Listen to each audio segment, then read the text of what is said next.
Bonjour à tous et bienvenue à ce nouveau Good Morning Market. Nous sommes lundi 21 octobre 2019. Et vendredi, la séance s'est terminée en territoire négatif pour les indices américains. Et c'est bien Boeing qui a pesé sur ces derniers. En effet, il y a eu un nouveau rebondissement dans la crise du 737 MAX.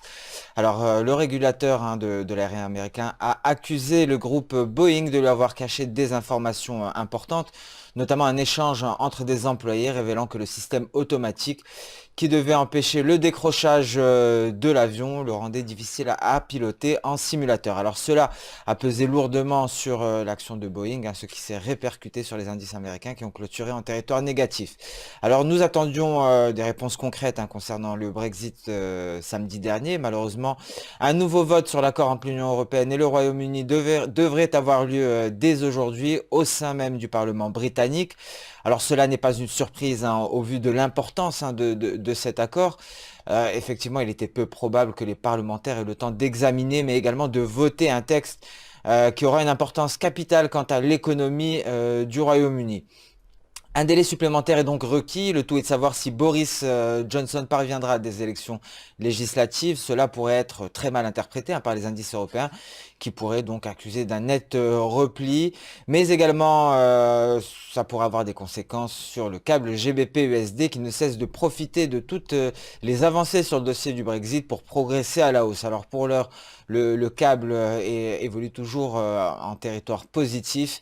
Et attention, car on pourrait assister à des mouvements suite aux nouvelles concernant le Brexit. Alors nous allons passer sans plus tarder au calendrier économique du jour, un calendrier très allégé aujourd'hui. Nous avons d'ores et déjà pris connaissance de toutes les données programmées. Nous avions la balance commerciale au Japon à 1h50, l'indice des prix à la production à 8h et les ventes de détail en Pologne à 10h. C'est donc le Brexit qui devrait rythmer la séance et les indices européens sont attendus, devraient rester à l'équilibre dans l'attente de plus de précisions sur le sujet. Nous allons passer sans plus tarder sur la plateforme Xstation 5, devant vous une représentation graphique du dollar index, le billet vert face à un panier de 6 devises majeures, le dollar index qui ne cesse de confirmer la baisse. Nous avions eu un signal de baisse ici lors du franchissement du nuage par le bas. Nous étions dans l'attente d'une validation de la part de la Chikuspan, une validation qui nous a été donnée vendredi à la clôture de la bougie journalière. De par cette Chikuspan qui s'est affranchie de son niveau de SSB en palier. Et donc pour l'heure, le dollar index poursuit son repli en direction de son prochain support à 96,80.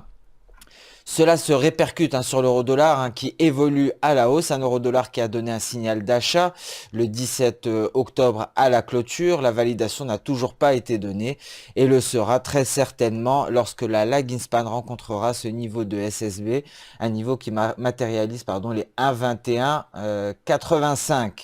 À ce niveau-là, si la Chikuspan parvient à s'affranchir de son nuage, la validation du signal sera donnée. Donc, vous l'aurez compris, la prochaine résistance pour l'euro-dollar n'est autre que les 1,12 les 1,1220, très exactement, ce niveau de SSB. Pour l'heure, l'euro-dollar continue de progresser à la hausse et en données H4, la prochaine résistance est aux alentours des 1,1192. L'USDK, d'après avoir donné une validation du signal de vente, poursuit sa progression à la baisse. Initialement, le signal a été donné ici lorsque nous avons assisté à un franchissement de la SSB par l'USDCAD.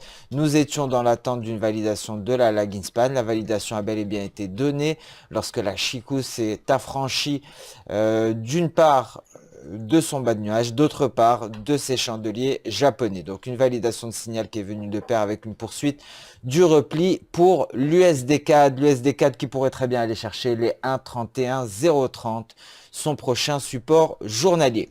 Le GBP-USD, quant à lui, continue, poursuit son rallye haussier. Sa prochaine résistance n'est autre que les 1,3070. Alors c'est le Brexit qui pourra confirmer la hausse pour le GBP-USD ou entraîner un repli en direction de son prochain support à 1,25,855. Nous allons passer à présent sur le marché action plus précisément les indices boursiers. Après nous avoir donné un signal de retournement, le DAX n'est pas parvenu à valider le franchissement des 12 636. Le DAX qui est en petite hausse pour le moment sur ce support.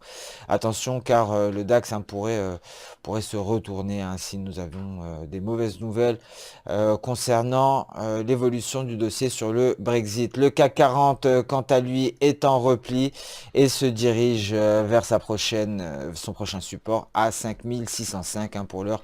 Il est assez loin de ce support. Il y a eu un gap haussier qui a été comblé immédiatement après l'ouverture avant de se stabiliser au-dessus des 5640 points environ, 5639, c'était un palier qui jaune sur le court terme.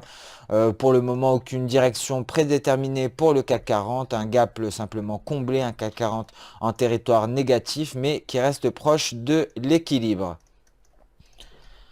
Les indices américains semblent retrouver des couleurs après une séance en territoire négatif vendredi, notamment suite au dossier de Boeing. Je vous rappelle que c'est Boeing qui a pesé sur les indices américains. Vous pouvez le voir notamment sur l'US 100, le Nasdaq qui a été fortement pénalisé et qui est donc actuellement sur support. Le support des 7875 points, ce sera donc le support journalier pour l'indice américain.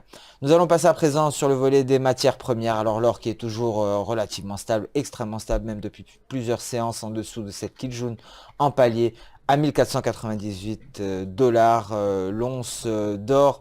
Et l'or donc à 1487 dollars sur du H4 qui ne parvient pas à franchir ce support et qui ne parvient pas également à franchir son nuage H4. Le pétrole quant à lui est venu tester le retracement à 23,6% de Fibonacci sans parvenir à le franchir et c'est donc la Tenkan qui fait office de support à 53 dollars 60. Le café a affiché une belle progression haussière, lui permettant ainsi de franchir sa Tenkan et de s'affranchir également de son niveau de résistance à 95 dollars. Il est confronté actuellement à sa prochaine résistance à 96 dollars 56 si le café parvient à franchir cette résistance. Le prochain objectif est matérialisé par sa Kijun en palier à 98 dollars 50. Ce Good Morning Market touche à sa fin. Je vous remercie d'avoir suivi avec attention. Je vous donne rendez-vous dès demain pour un nouveau point marché. En attendant, n'hésitez pas à liker, commenter ou même partager cette vidéo.